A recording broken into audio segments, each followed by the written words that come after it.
Welcome to another episode of China Update, where I provide you guys with the most up-to-date political, economic and geostrategic analysis on the world's number 2 economy.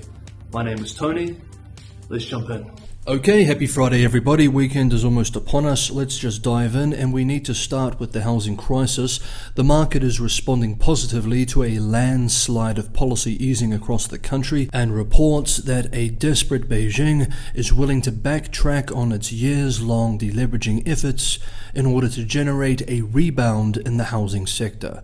During trading in Hong Kong yesterday, Thursday, shares of Chinese property developers jumped. Guangzhou R&F Properties Co., Country Gardens Holdings Co., and Logan Group Co.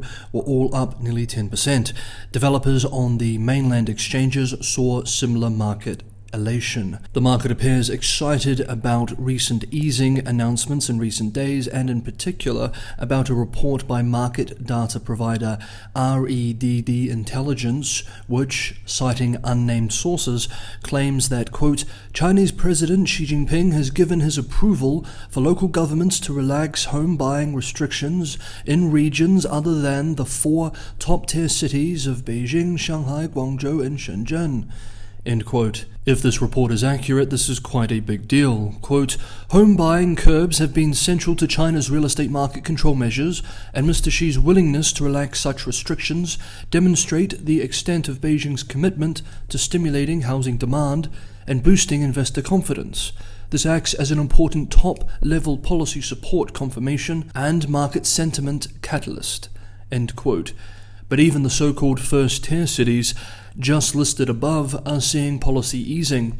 Chinese financial outlet Yicai writes that Guangzhou, also known as Canton in English, will adjust its policy so that developers will be allowed to raise their prices a maximum of 10% or cut them by a fifth from the prices reported to the government instead of the earlier 6% maximum hike or decrease. Henan's provincial capital, Chengdu, not particularly known for its progressivism, but much more known for its need for extra budgetary revenue, like income from land use sales, has become the first major Chinese city to scrap hukou, or household registration, restrictions.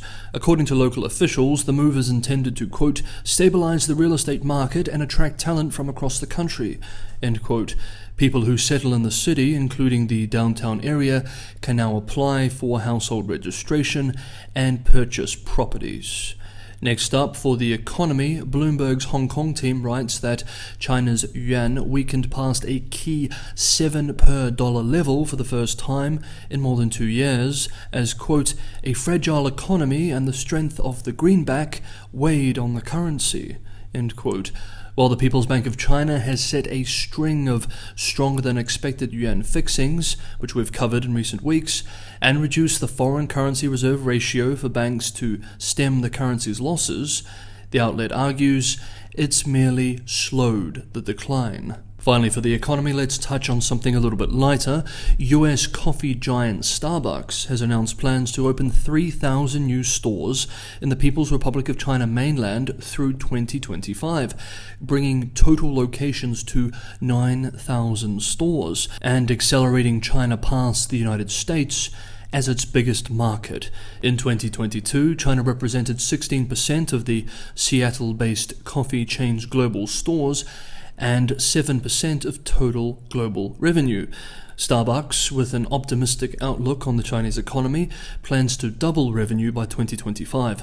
The company believes that its opportunities for expansion mostly come from its delivery and online services, which, unlike the North American market, are more popular than in-store ordering.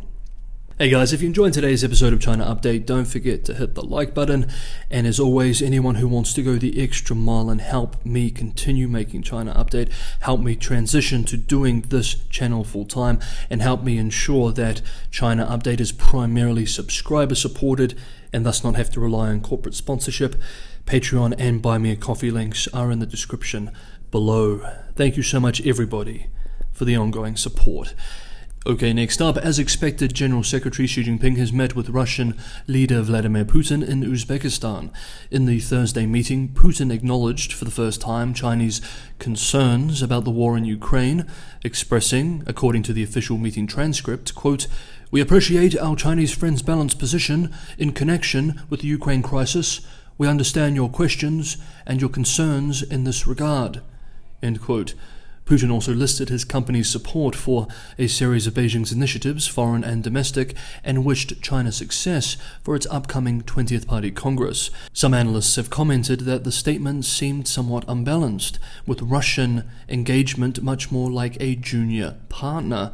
If true, it would be quite the sting to Russian pride and may fuel Sino-Russian competition, especially in Central Asia, despite the fact that outwardly the two sides appear very close. For his part, Xi Jinping expressed at the meeting, quote, "China will work with Russia to extend strong mutual support on issues concerning each other's core interests." End quote. She said that since the beginning of the year, China and Russia maintained, quote, "effective strategic communication and close coordination," end quote, on the international stage. He said China will work with Russia to play a leading role in, quote, "injecting stability into a world of change and disorder," end quote. Meanwhile, Xi Jinping appears to have had a very productive and busy day in Uzbekistan. In addition to his meeting with Putin, the General Secretary is reported to have attended a separate trilateral meeting, which agreed on a feasibility study on the upgrading and development of the so-called Central Route Railway of the China-Mongolia-Russia Economic Corridor, and agreed to move forward aggressively the project of the Mongolian section of the China-Russia natural gas pipeline. Like we discussed yesterday, energy security is top on the agenda for Xi's trip. Yesterday, Xi Jinping also met with the leaders of Uzbekistan, Azerbaijan, Belarus, Turkmenistan, Tajikistan, and Kyrgyzstan. And finally, for today's episode of China Update, the outbreak and lockdown situation in China remains mixed. Beijing and Shanghai remain at risk but stable. Chengdu, Sanya, and Shenzhen are slowly improving with easing restrictions in the last 48 hours. However, in some poorer regions, especially Tibet, the situation looks less optimistic. Officially, new daily cases remain in the hundreds nationwide. On Thursday, yesterday, a number of districts in Sichuan's provincial capital, Chengdu, population 21 million, and the southern beach resort city of Sanya, ended their lockdowns or emerged from static management, as state media put it. No official new COVID-19 cases were found at the community level in recent days in these districts, according to authorities. Sanya, population 1 million, had been in lockdown for 40 days. As just expressed, however, the situation is not positive everywhere. Quote, "There are awful reports filtering out of Tibet about the state of the outbreak there. That is a harsh reminder that while we have decent visibility into outbreaks and control measures in major cities like Shanghai, Beijing, and Shenzhen, there are many places in the PRC where we have very little idea what is really going on." End quote. Meanwhile, in a statement on Wednesday, World Health Organization Director General Tedros expressed, quote, "We have never been in a better position to end the pandemic. We are not there yet, but the end is in sight." End quote. A hashtag on the comments quickly spread on China's Weibo, gathering 4.5 million views before being removed, and restrictions were placed on the sharing and commenting on related news articles. The drought situation, like the COVID situation in the country, is also mixed. While the southwestern regions of Sichuan and Chongqing have seen some easing in recent weeks, drought conditions continue to sting Yunnan and Hunan provinces, disrupting industry and damaging crops. We remember that this summer, most of China was hit by the strongest heat wave it has seen since 1961, which resulted in 40% less rainfall in the upstream Yangtze River watershed in August, hitting hydropower generation and causing widespread electricity rationing. Chinese financial media outlet Caixin writes that aluminium smelters in Yunnan province have been ordered to further cut energy consumption, quote, as a punishing drought continues to disrupt hydropower generation. End quote. Industry insiders informed the outlet that the provincial government has instructed the firms to reduce use of electricity by 15% to 30% starting Thursday, yesterday, which is expected to slash 800,000 tons to 1.6 million tons of aluminium production capacity.